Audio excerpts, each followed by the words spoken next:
4 mois après le lancement officiel des travaux de construction des rocades sud-ouest et sud-est de Kinshasa, le projet est promettant. Accompagné de ses collègues de l'aménagement du territoire et de l'urbanisme et habitat et aux côtés de ses services sous tutelle dans ce projet ainsi que de l'entreprise CISC, le ministre d'État en charge des infrastructures et travaux publics a parcouru les 63 km sous la conduite du directeur général de la CGT. Un périple maquillé de plusieurs arrêts et échanges sur notamment la politique générale d'occupation des abords des rocades sud-ouest et sud-est. Sur place, le constat est satisfaisant. Les travaux évoluent bien. Chaque jour, un pas est franchi. Les assainissements sont terminés dans certaines parties du projet, les travaux de la plateforme, les rechargements des couches de base et des fondations sont déjà faits au PK12 par exemple. Sur les hauteurs, les talutages sont en cours de réalisation. L'ouverture des emprises est aussi visible dans bien d'autres zones. Voilà le tableau peint après cette deuxième visite de la rocade qu'effectue le ministre d'État Alexis Gisaro-Mouvouni, qui donne ici le sens même de cette descente interministérielle pour ce projet que suit de très près le chef de l'État, Félix Antoine Tshisekedi Tshilombo. La présence de tout ce monde, c'est lié au fait que nous voulons nous assurer de la qualité des travaux qui sont exécutés. Il faut savoir que le projet de rocade est un projet qui est suivi personnellement par son Excellence Monsieur le Président de la République, qui nous a assigné le devoir de faire un rapport au Conseil des ministres tous les trimestres. Au sujet des emprises et des reculs, le patron des infrastructures congolaises précise que les orientations ont été données aux exécutants en attendant les avis du Conseil des ministres à ce sujet. C'est un projet qui doit s'inscrire dans la durée et dans une vision d'extension de la ville de Kinshasa.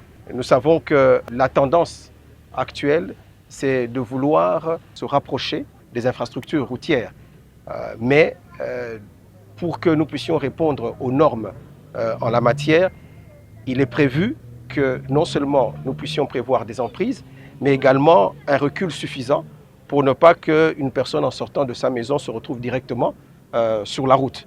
Donc c'est ça l'esprit et ce sont les orientations que nous voulons donner à la commission d'expropriation qui est en train de travailler sur la question des expropriations. Cela fera l'objet de décisions une fois que le Conseil des ministres se sera prononcé sur la question. Au-delà de construire la route, il faut donner vie à cette route. Le ministre d'État Guy Loandomboyo précise que son ministère interviendra dans la planification pour l'occupation des espaces tout au long de la rocade. Donner vie veut dire essayer de jeter des jalons en termes de planification pour les occupations des espaces qui sont tout au long de la rocade. Pour ce qui est de la rocade, au-delà des expropriations, parce que la route, il y a une largeur qu'il faut respecter, il y a une commission qui est instituée sous son autorité, mais nous allons intervenir juste après les emprises pour ce qui est de la chaussée qu'on doit jeter pour les traversements, mais aussi préparer pour qu'on ne puisse pas quelqu'un qui sort de sa maison, il est directement sur la rocade. Ce qu'on voulait voir ici, c'est une œuvre artistique.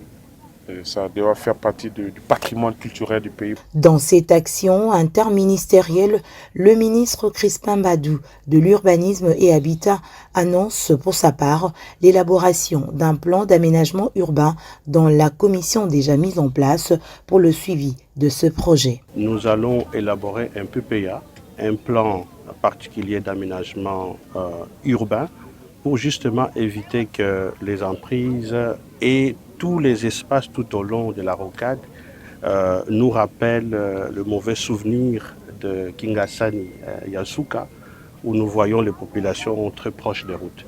Donc c'est un travail qui va être fait en commission et nous avons fait des observations pour qu'on tienne compte des emprises d'une part et des reculs aussi d'autre part. Au-delà des emprises, nous voulons définir aussi des zones d'intérêt général sous forme de parcs industriels. C'est pour éviter des constructions anarchiques tout au long de la rocade. Lancé le 22 juin 2024 par le chef de l'État, Félix Tshisekedi, pour une durée de 3 ans et sous financement du contrat sino-congolais, ces travaux de la construction de la rocade de Kinshasa visent à réduire les coûts et les temps de transport dans la ville, augmenter le volume des activités économiques et limiter les embouteillages.